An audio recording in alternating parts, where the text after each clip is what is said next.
Galaba. Lipo kind is at Hala.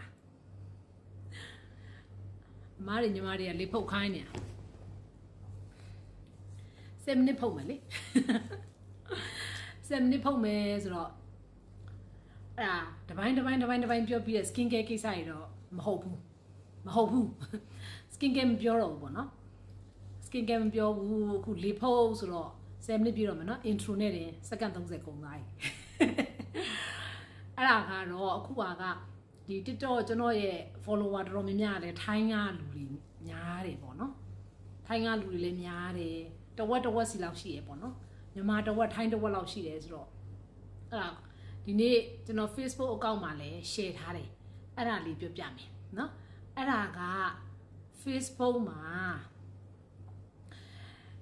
ဗမာចောင်းသားလားမသိဘူးကျွန်တော်ထင်တယ်ចောင်းသားဆိုလားမသိကျွန်တော်မြင်ကြည့်လိုက်တာနေသွားတဲ့အခန်းထဲဆိုပြီးတော့တိတ်ခါကြစရာပေါ့နော်အဲ့ဒါလေးပြောပြမှာအဲ့ဒါကလေဟုတ်တယ်ဒီလားဟုတ်တယ်ဆိုတာလေ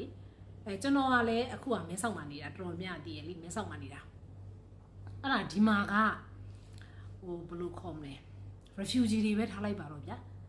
refugee တွေပဲထားလိုက်ပါတော့မြန်မာအများကြီးရှိတယ်မြန်မာတွေနေကြတယ်နေကြတော့ခါကြတော့အဲ့ဒါကျွန်တော် share ထားတယ်ကျွန်တော်မျက်စိနဲ့မျက်မြင်ကိုယ်တွေ့ဆိုပြီးတော့ဒီလားအဲ့ဒါကျွန်တော်တို့ကအရေးကြီးတယ်ဗျအရန်သိခါကြတာဒါကျွန်တော်မြန်မာနိုင်ငံမှာပဲနေသူများနိုင်ငံမှာပိုတောင်းဂရုစိုက်ရသေးတယ်မြန်မာနိုင်ငံမှာလည်းအိမ်ငားနေတယ်ဆိုတာလေသူများတွေအမလေးကိုယ်အိမ်လိုသဘောထားကိုယ်အိမ်လိုသဘောမထားရဘူးကျွန်တော်က live နဲ့တခါပြောဘူးလေကိုယ်အိမ်လိုသဘောမထားရဘူးကိုယ်အိမ်မှာဆိုကိုယ်အပိုင်ဖြစ်တဲ့အတွက်ညစ်ပတ်ဆေးပေသွားနိုင်ငံနေမှာပေသွားဟိုကိုယ်အိမ်အပိုင်ဆိုတော့ဘာမှမဖြစ်ဘူးဗျာအမှန်ဆိုရင်ကိုအဆင်ပြေရင်ပြေတယ်ဗျာဒီလားကိုလက်ခံရင်ပြေတယ်သူများစီမှာအိမ်ငားနေတယ်ဆိုတာကသူများလက်ခံအောင်နေရတာတိလားသူများလက်ခံအောင်သူများကျေနပ်အောင်လူမျိုးမတူရင်ပိုတောင်းဂရုစိုက်ရသေးတယ်လူမျိုးမတူတဲ့နိုင်ငံတွေမှာဆိုပိုတောင်းဂရုစိုက်ရသေးတယ်ဒါကအပိုပြောတာမဟုတ်ဘူးကျွန်တော်စီကိုရောက်ဖူးတဲ့သူတွေဆိုသိတယ်သိလားအဲ့တော့ကျွန်တော်တို့လေသူများစီမှာငားနေတယ်ဆိုတာကနန်ရံမှာလေတန်တစ်ချက်တောင်မရိုက်ရဲဘူးတန်ရိုက်လိုက်ရင်နန်ရံပဲ့သွားမှာဆိုလို့စခရူဆွဲလိုက်ရင်နန်ရံပဲ့သွားမှာဆိုလို့သူများနန်ရံဖြစ်တဲ့အတွက်တန်မရိုက်ဖဲဘလို့ဖြည့်ရှင်းမလဲဆိုပြီးစဉ်းစားရတယ်ပေဖို့ဆိုတာအဝေးပဲသိလားပေဖို့ဆိုတာအဝေးပဲအဲ့တော့ကိုကလေသူများအိမ်မှာနေတယ်ဆိုအိမ်ငားတွေကအိမ်ပိုင်းထက်ပိုဂရုစိုက်ရတယ်ကိုယ်အိမ်လိုသဘောထားပြီးတက်ရက်နေလို့ပြောကြတယ်မလားအမှန်အဲ့လိုမဟုတ်အိမ်ငားဆိုတာအိမ်ငားလိုသဘောထားပြီးနေရတယ်ကိုဟာမဟုတ်သူများဟာငားနေတဲ့အတွက်ပိုဆိုးတယ်ပိုပြီးဂရုစိုက်ရတယ်သိလားဒါပါတော့လူမျိုးကိုအထင်သေးတာတွေအထင်သေးပြီးတော့အထင်သေးခံရလိမ့်မယ်တွေဘာတွေကနောက်ထားသိလားလူမျိုးအချင်းချင်းတူလဲကိုယ်နိုင်ငံမှာပဲကိုကအိမ်ငားနေတယ်ဆိုလဲသူများအိမ်ကိုအဲ့လိုမလုပ်ရဘူးအမိုက်တွေပစ္စလက်ခတ်တွေမနေရဘူးသိလားအဲ့ဒါကလေဟိုဒါတော့လွယ်တကူပေါ့နော်လူတိုင်းကသိပါတယ်ဒါမိဘမဆုံးမလို့ဖြစ်တဲ့ကိစ္စတွေဆိုတာ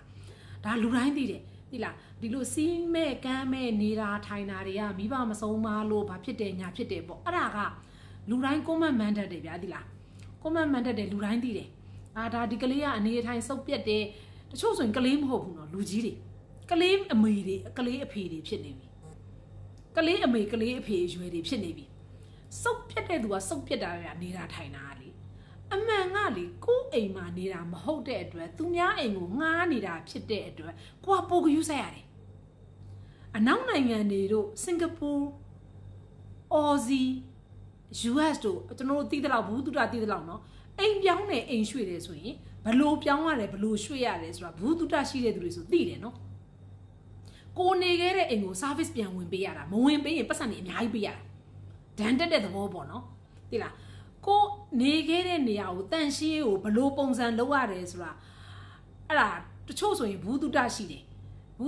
ဆိုတော့ online မှာမြင်ဘူးတဲ့သူတွေဆိုသိတယ်ပေါ့နော်ကိုပြောင်းသွားတယ်ဆိုကိုနေခဲ့တဲ့အိမ်ကိုအပြည့်အဝအသက်လိုမျိုးကိုကပြန်ပြီးတော့ shiny key ခဲ့ရတာမ shiny key တယ်ဆိုရင် RK တွေနင်းကန်ပြီးအများကြီးပေးရမှာဒဏ်ကြီးတွေအများကြီးဆောင်ရတာ အနောက်နိုင်ငံမှာဆိုပို့ဆိုတော့ဒေါ်လာထောင်ချီဆောင်ရတာဒေါ်လာထောင်ချီနော်ဒေါ်လာထောင်ချီဆိုနည်းနည်းနော်မို့သိလားဒေါ်လာထောင်ချီပြီးတော့ဒဏ်ကြေးတွေဆောင်ရတာကိုကဘလောက်တောင်သူများနိုင်ငံမှာလေပြောင်းပြီးရွှေ့ပြီးဆိုကိုသုံးခဲ့တဲ့ပစ္စည်းတွေကိုသူ facility အပြည့်ပြအိမ်တွေကများသောအားဖြင့်ကိုငားတယ်ဆို facility အပြည့်အဲ့ဒီအပြည့်ကိုပြောင်းတဲ့အချိန်မှာ original state တိုင်းထားခဲ့ရတာကိုငားတဲ့တုန်းကအမိုက်တစ်စက်မရှိရင်ကိုပြန်ထွက်တဲ့အချိန်မှာလည်းအမိုက်တစ်စက်မရှိအောင်သိလားကိုငားတော့က microwave မီးပေါ်ကအသစ်အတိုင်းဆိုကိုပြန်ထွက်ရင်လည်းအသစ်အတိုင်းထားခဲ့ရတာအဲ့လိုပဲ washing machine တွေဆိုလဲကိုကအသစ်အတိုင်းဆိုရင်အဲ့ဒီ original state အတိုင်းထားခဲ့ရတာမဟုတ်ဘူးဆိုရောရတာသိလားရောရတာအဲ့တော့အရန်ရှက်စရာကောင်းတာကိုပြောပြသိလားအမိုက်တွေဆိုလဲလေကျွန်တော်ကမျက်မြင်ကိုယ်တွေမလို့အမိုက်တွေနဲ့ပစ္စလကပစ္စုတ်တွေဝါတွေနေကြတာလေပစ္စုတ်တွေဝါတွေနေတဲ့သူတွေကလေသူတို့တော်တော်ကိုမသိလို့သိလားမြင်တဲ့သူကလေသူတို့အရန်အထင်သေးတာသူတို့မိတ်ဆက်ကတွေအပြည့်နဲ့ပဲအွန်ပြီးတော့အပြင်ထွက်ကားကြီးစီဆိုင်ငယ်ကြီးစီသိလားသူတို့ဘလောက်ပဲချမ်းသာသိလားအိမ်မှာနေတာလောက်တက်တယ်လို့ခေါ်တာပေါ့နော်ကျွန်တော်တို့အိမ်မှာကျွန်တော်တို့အမေတွေပြောနေတဲ့စကားလုံးများလောက်တက်တာပေါ့နော်လောက်တက်နေတယ်ဆိုအရန်အထင်သေးစရာကောင်းတာ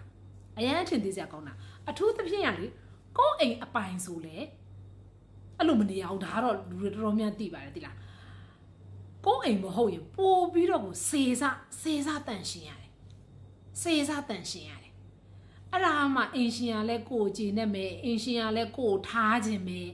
ဒီအိမ်ငါ့ကိုသူတို့နောက်လူမထားရဲဘူးဗျာဒီလူကိုပဲသဘောကျတယ်ဒီလူကိုပဲထားခြင်းတယ်အဲ့လိုပုံစံလေးတွေပေါ့နော်တချို့ဆိုကြားဦးမယ်ထင်တယ်သိလားဘယ်လိုခေါ်မလဲသူတို့အိမ်မှာလာငားနေတဲ့သူသဘောမကျတော့အင်ရှင်ကဘလို့နီးနဲ့နှင်ထုတ်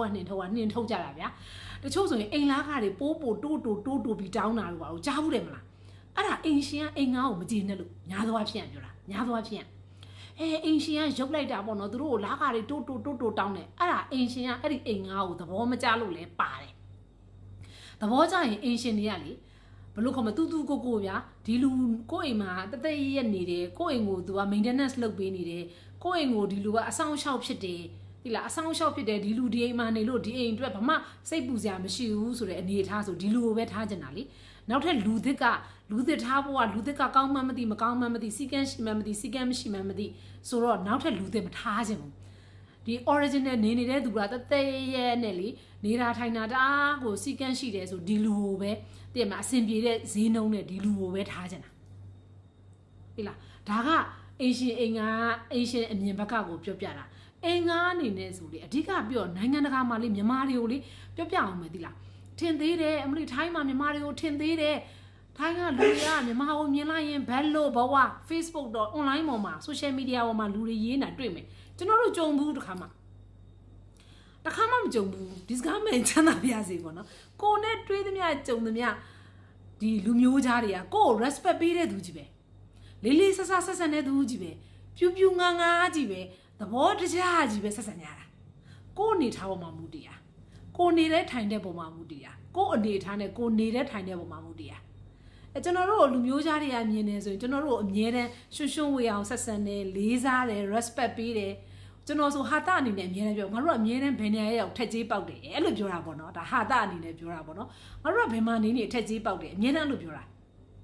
ဘာဖြစ်လို့အထက်ကြီးပေါက်တာလဲဆိုအထက်ကြီးပေါက်အောင်နေလို့အထက်ကြီးပေါက်တာဘယ်နိုင်ငံမှာနေ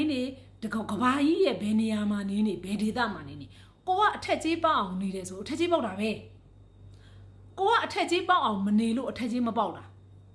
သိလားအဲ့လေးပြောပြတာအနေထားဆိုတာရှိတယ်ဘယ်သူမှကိုအထင်မသေးရဘူးကျွန်တော်တို့သွားလို့ကျွန်တော်တို့အထင်သေးတဲ့အမြင်တွေမျက်လုံးတွေနေထားတွေနဲ့ကြည်တာမျိုးတစ်ခါမကြုံဘူးကိုပြူငါရင်ကြီးချူတ respect ပေးပြီးတော့လေသဘောတကျဆက်ဆံတဲ့သူတွေကြည်တွေ့ဘူးလားအားတကယ်မိုးချိုးပြမြန်မာဆိုပြီးဒီလိုကြည်တာတစ်ခါမြင်ဘူးမြန်မာဆိုပြီးသူတို့ဒီလိုငေးကြည့်နေရတာပဲကျွန်တော်တို့ကအဲ့လိုငေးကြည့်ခံရအောင်နေတာသိလားဒါကလေစကားလက်ဆောင်လေးလာပါလာပါ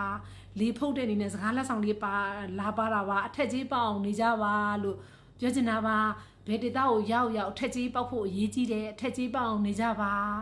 နော်အဲ့ဒါလေးလာပြောတာမျိုးတို့ဒါပဲ see you တက်တာ